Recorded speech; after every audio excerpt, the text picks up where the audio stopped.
ए भैया काहे उदास वाला हो?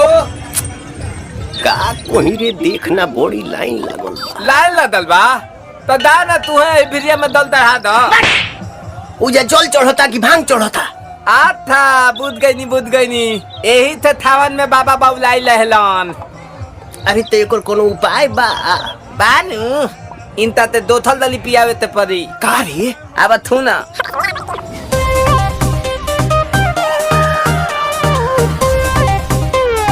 हर हर बम बम।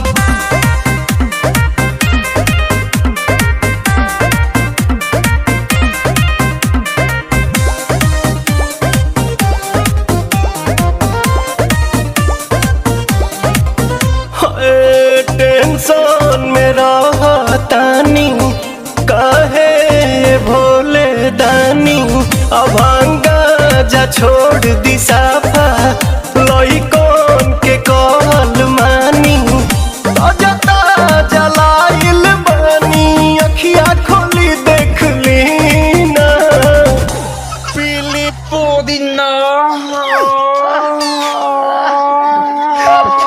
पुदीना पीली पुदीना पीली पुदीना सावन भरही असो भंगिया के बिना। रे बबिया ना पिहन का रे? लोता ना भैया हम पियावा तनी। हाँ हाँ पिया।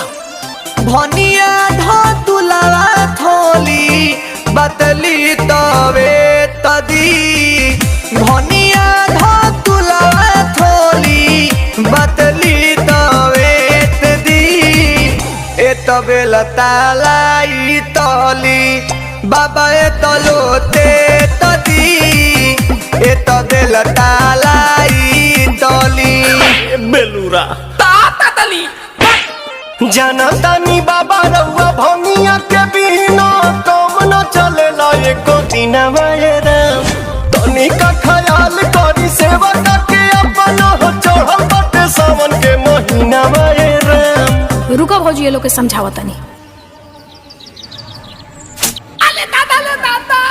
अरे झूठो के भीड़ बाड़ा कइले हो सभे के बाड़ा झुरइले हो झूठो के भीड़ बाड़ा कइले हो सभे के बाड़ा झुरइले हो तोहर बिगड़ल काम बन जाई छन भर में बाबा के शहर में जादेव घर में बाबा के शहर में जादेव घर में बाबा के शहर में। ये बतिया ढंग से ना बोल तू जाना जल्दी। पुदीना